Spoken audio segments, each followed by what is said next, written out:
Hi friends, INR serial next எபிசோடுக்கான review என்னன்னு பார்க்கலாம் வாங்க. இங்கே நம்ம சேரன் இருந்துட்டு நிலா கிட்ட கேட்குறாங்க. நிலா, நீ இதே வீட்டில் இருந்தால் கொஞ்சம் நல்லா இருக்கும்மா. ஊர் அறிய உங்கள் 2 பேருக்கும் கல்யாணம் நடந்துருச்சு. நான் உன்னை கட்டாயமெல்லாம் படுத்தலைம்மா. உன் விருப்பம் என்னவோ அதுதான். ஆனால் எனக்கு நீ இந்த வீட்டில் சோழனோட ஒன்று சேர்ந்து இருந்தால் நல்லா இருக்குன்னு தோணுது. என் விருப்பத்தை தான் சொன்னேன்.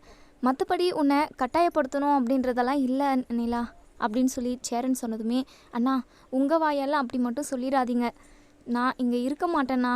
இங்கே இருக்கிறது அந்த அளவுக்கு சரியும் கிடையாது. நான் ஹாஸ்டல் பார்த்துட்டு எவ்வளோ சீக்கிரமாக போக முடியுமோ அவ்வளோ சீக்கிரமாக நான் போயிடுவேன் அப்படின்னு சொல்லி சொன்னதுமே இங்கே சேரன் மனசு சுக்கு நூறாக உடஞ்சி போகுது. நம்ம சேரனுக்கு என்ன பண்ணுறதுன்னே தெரியல. அதுக்கப்புறம் நம்ம நடேசன் வந்து அப்போ தான் தூங்கி எந்திரிக்கிறாரு. எந்திரிச்ச உடனே சிகரெட் பிடிக்கிறாங்க. அதை பார்த்த நிலா இருந்துட்டு சி அப்படின்ற மாதிரி ஒரு மாதிரி முகத்தை சொல்லிக்கிறாங்க. அதுக்கப்புறம் நம்ம சேரன் இருந்துட்டு வேலைக்கு கிளம்பி போகிறாங்க. இன்னொரு சைடு நம்ம நிலாவும் நம்ம சோழனும் பேசிக்கிறாங்க. நிலா இருந்துட்டு, ஏங்க நான் முன்னாடியே சொல்லியிருந்தேன்ல, நேற்று சொன்னேன்ல நம்ம ஹாஸ்டல் போகணும், ஹாஸ்டல் பார்க்கணுன்னு சொல்லி, அதை பேசாமல் வேறு என்னென்னமோ பேசிக்கிட்டு இருக்கீங்க. ஃபஸ்ட்டு நீங்கள் எனக்கு ஒரு நல்ல ஹாஸ்டலாக தேடி கொடுத்துருங்க. நான் ஹாஸ்டல் போய் நல்ல வேலையே பார்க்குறேன். இங்கெல்லாம் இருக்க முடியாதுங்க என்னால்.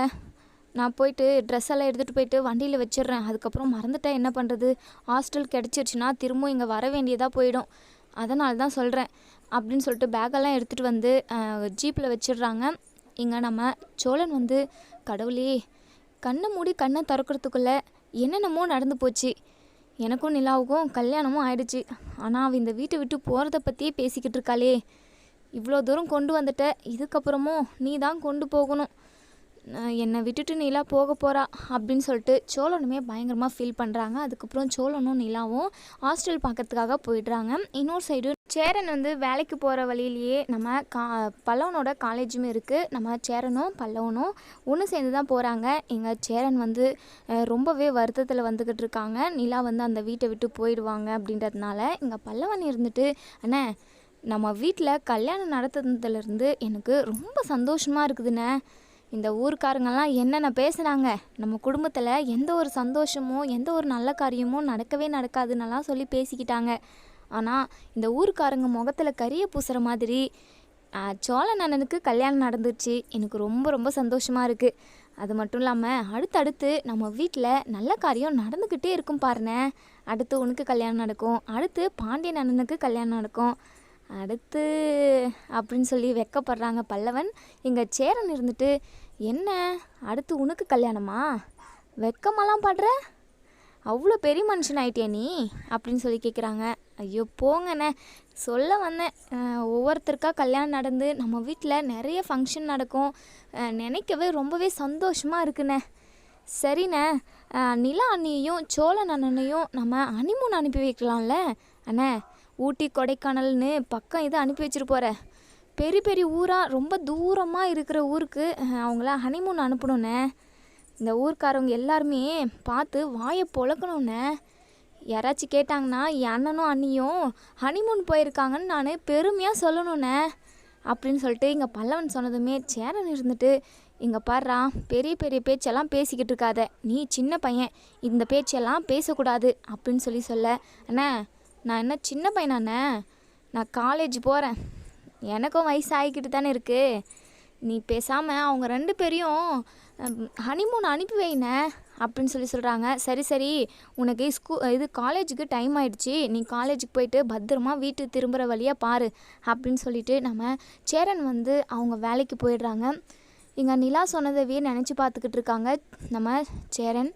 ரொம்பவே வருத்தப்படுறாங்க. எப்படி என்ன பண்ணி சோழனோட வாழ்க்கையை காப்பாற்றுறது அப்படின்னு சொல்லிட்டு பயங்கர யோசனை.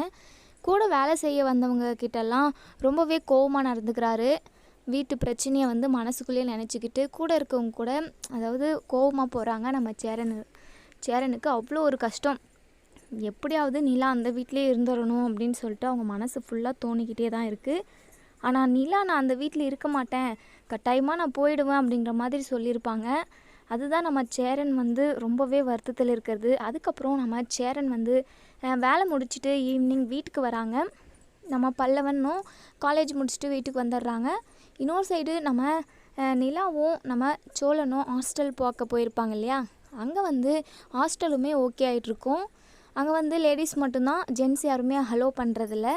நம்ம நிலா நினச்ச மாதிரியே அவங்களுக்கு ரூமும் கிடச்சிருது.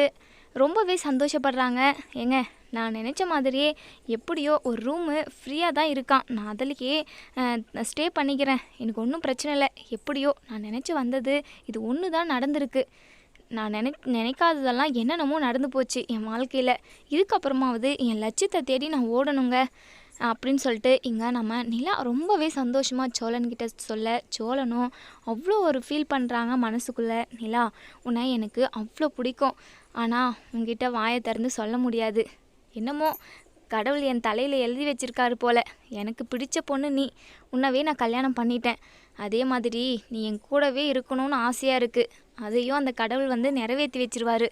எனக்கு தெரியும் நிலா, நான் நம்பிக்கையாக இருக்கேன். கண்டிப்பாக நீ என் கூட தான் இருப்ப. ஏதோ ஒரு சுச்சுவேஷன்னால் இந்த ஹாஸ்டல் அந்த ஐடியா வந்து உனக்கு வேணாம்னு தோணும். அதுக்கப்புறம் நீ என் கூடவே வந்துடுவ, எங்கள் வீட்டுக்கே வந்துடுவ. எங்கள் வீட்டில் நம்ம எல்லாரும் ஒன்று சேர்ந்து சந்தோஷமாக இருக்கணும் அப்படின்னு சொல்லிட்டு அப்படியே மனசுக்குள்ளே பேசிக்கிறாங்க நிலாவை பார்த்துக்கிட்டே. இங்கே நிலா இருந்துட்டு சோலான்னு சொல்லிட்டு ஷோல்டரை பிடிச்சி உழுக்கிறாங்க. என்னாச்சு சோலா, பகல் கனவு கண்டுக்கிட்டு இருக்கியா? பகல் கனவு பழிக்காது. ரொம்ப நேரமாக என்னென்னவோ யோசிச்சுட்ருக்க. எவ்வளோ நேரமாக நான் கூட்டுக்கிட்டு இருக்கேன், உனக்கு காது கேட்கலையா அப்படின்னு சொல்லி பயங்கர சந்தோஷமாக கேட்குறாங்க. ஏன்னா நம்ம நிலாவுக்கு ஹாஸ்டல் அவங்க நினச்ச மாதிரியே கிடச்சிருச்சு. அதுக்கப்புறம் இங்கே நிலா இருந்து, சரி சோலா, நீ உங்கள் வீட்டுக்கு போ, நான் இனி இங்கேயே இருந்துக்கிறேன். இதுக்கப்புறம் உங்கள் வீட்டு பக்கமெல்லாம் நான் வரமாட்டேன், சரியா அப்படின்னு சொல்கிறாங்க. இவங்க சோழனுக்கு அவ்வளோ ஒரு ஃபீலிங்காக, அவ்வளோ ஒரு கஷ்டமாக இருக்குது. நிலா, உனக்கும் எனக்கும் கல்யாணம் நடந்துருச்சு, அப்போது நீ என் கூட சேர்ந்து வாழ மாட்டியா நிலா அப்படின்னு சொல்லிட்டு தயங்கிக்கிட்டே எங்கள் சோழன் வந்து கேட்குறாங்க. என்ன பேசுகிற சோலா, உனக்கும் எனக்கும் நடந்தது பொம்மை கல்யாணம்னு நீ தானே சொன்ன. நமக்கு போலீஸ் ஸ்டேஷனில் நம்ம 2 பேரும் கல்யாணம் பண்ணிக்கிட்டது நம்ம சும்மா தான் கல்யாணம் பண்ணிக்கிட்டோம். மற்றவங்களுக்கு வேணுமானா நீயும் நானும் புருஷன் பொண்டாட்டியே இருக்கலாம், ஆனால் என்னை பொறுத்த வரைக்கும் இது ஒரு பொம்மை கல்யாணம் தான். அதே மாதிரி உங்கள் குடும்பம் அவமானப்படக்கூடாது, அசிங்கப்பட்டுறக்கூடாது ஊர் முன்னாடி. அது மட்டும் இல்லாமல் சேரன் அண்ணன் ரொம்பவே நல்லவர், அவருக்காக தான் நான் வந்து ஸ்டேஜ் ஏறி வந்து நின்றேன். ஆனால் உங்கள் அப்பா தாலியை எடுத்துகிட்டு வந்து உங்கள் கையில் கொடுத்து கட்ட சொல்லிட்டாரு. வேறு வழி இல்லை, அதையும் கட்டிக்கிட்டேன். அதுவும் ஒரு ட்ராமா மாதிரி நான் நினச்சிக்கிட்டேன். இதில் எனக்கு எந்த ஒரு சங்கடமும் எந்த ஒரு ஃபீலிங்கும் இல்லை அப்படிங்கிற மாதிரி இங்கே நிலா சொன்னதுமே எங்கள் சோழனுக்கு மனசே உடஞ்சி போயிடுது.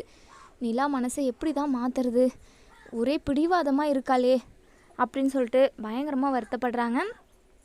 சரி சோலா, நீ வீட்டுக்கு கிளம்பு, நான் ஹாஸ்டல் ரூம் எல்லாம் எப்படி இருக்குதுன்னு பார்த்துட்டு நான் இங்கே செட்டில் ஆகிடுறேன் அப்படின்ற மாதிரி சொல்கிறாங்க.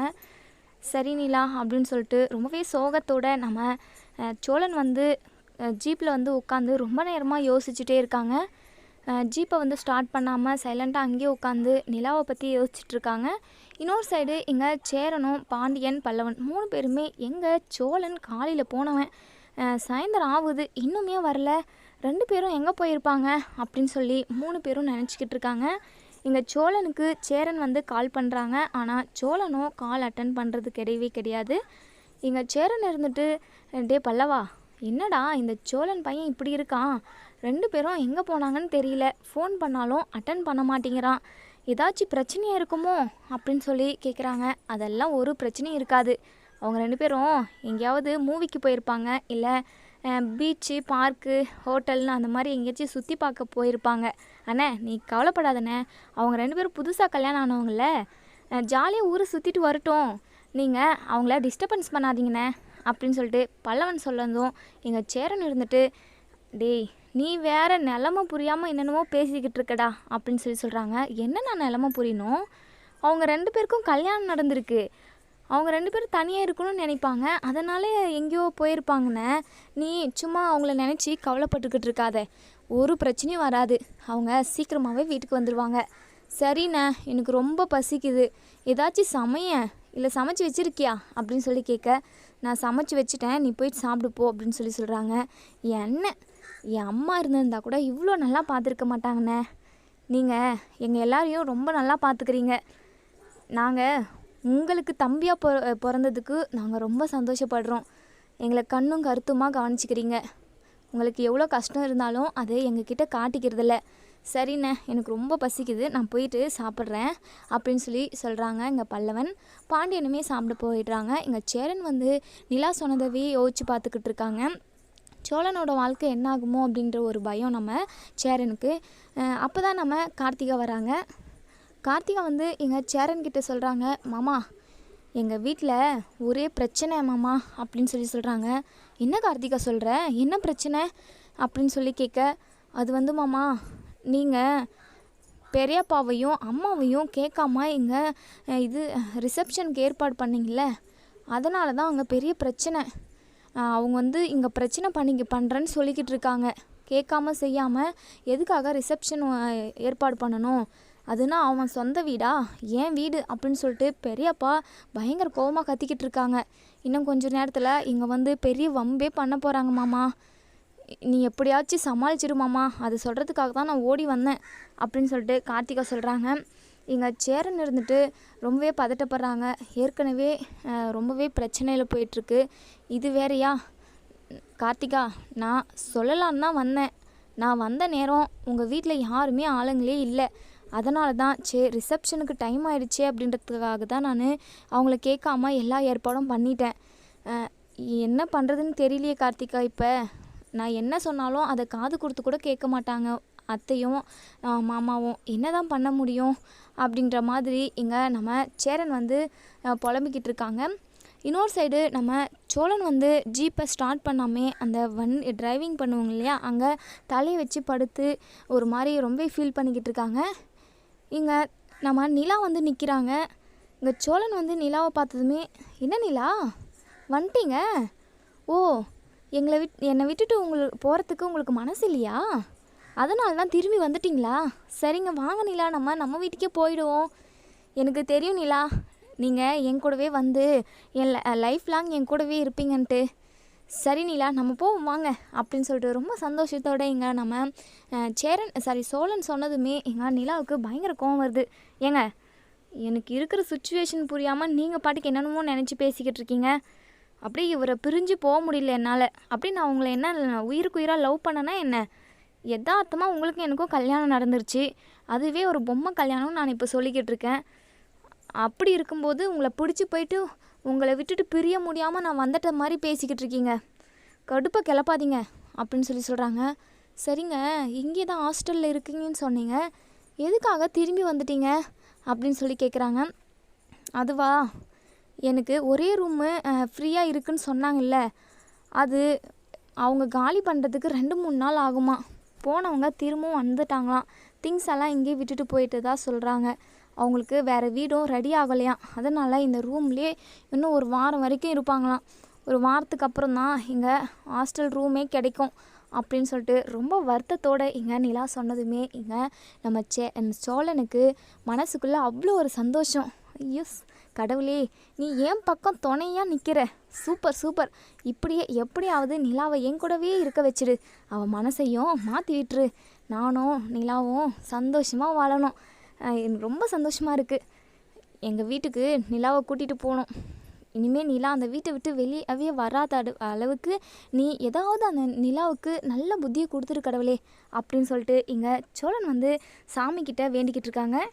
இங்கே நிலா இருந்துட்டு, என்னங்க கையெடுத்து கும்பிட்டு என்னவோ பேசிக்கிட்டு இருக்கீங்க, என்னங்க என்ன பண்ணிக்கிட்டு இருக்கீங்க அப்படின்னு கேட்க, இல்லை நிலா, நான் சாமி கும்பிட்டுக்கிட்டு இருந்தேன் அப்படின்னு சொல்கிறாங்க. என்ன சாமியா, காரில் உட்காந்து சாமி கும்பிட்டுக்கிட்டு இருக்கீங்க, என்னன்னு கும்பிட்டீங்க அப்படின்னு கேட்டதுமே எங்கள் சோழர் இருந்துட்டு ரொம்பவே பதட்டப்படுறாங்க.